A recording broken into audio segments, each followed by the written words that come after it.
পৃথিবীর শেষ সম্রাট, লেখা আর্যতীর্থ। আমি সুমিত বন্দ্যোপাধ্যায়। আমার যা কিছু অপছন্দ তাকেই শত্রু ভাবি। যারা আমার পক্ষে নয় তারা শুধু ভুল নয়, পৃথিবীতে থাকার অযোগ্য, সেই ধারণায় আমার মগজ নোঙ্গর করা।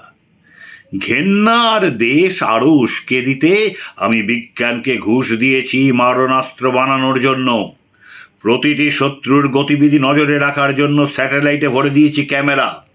বিপক্ষ সাবরাতে সোশ্যাল মিডিয়াতে নিয়োগ করেছি 1 কোটি ট্রোল।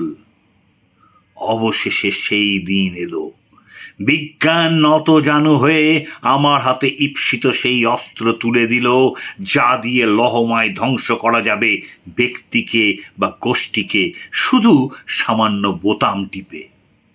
আমি উদ্বাহ উৎসাহে বোতাম টিপলাম। পৃথিবীর বুক থেকে মুছে গেল সমস্ত শত্রু রাষ্ট্র। যারা ততটা বিপক্ষে নয় তাদের প্রতি সন্দেহে একে একে নিকেশ করতে করতে শেষ অবধি বেঁচে রইল শুধু আমার দেশ। এইবারে দেশের মধ্যে দৃষ্টি ঘোরালাম আমি। যারা আমার ধর্মের নয়, নিকেশ। যারা আমার ভাষার নয়, নিকেশ। যারা আমার জাতের নয়, নিকেশ। যারা আমার মতের নয়, নিকেশ। পরিবারের দিকে তাকিয়ে দেখলাম তারাও আমার সব মতে সায় দেয় না, সুতরাং নিকেশ। এখন এই পৃথিবীর আমি একা অধীশ্বর।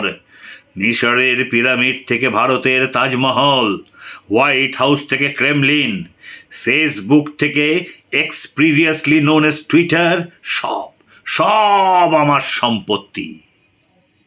কিন্তু আমার ডান হাত যেটা পারে, বাঁ হাত পারে না সেটা।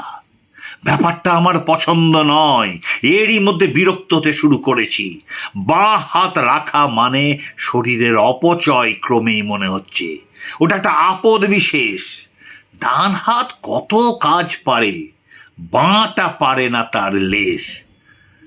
অস্ত্রটা বাঁ হাতের দিকে তাক করে আমি হুকুম দিলাম, নিকেশ।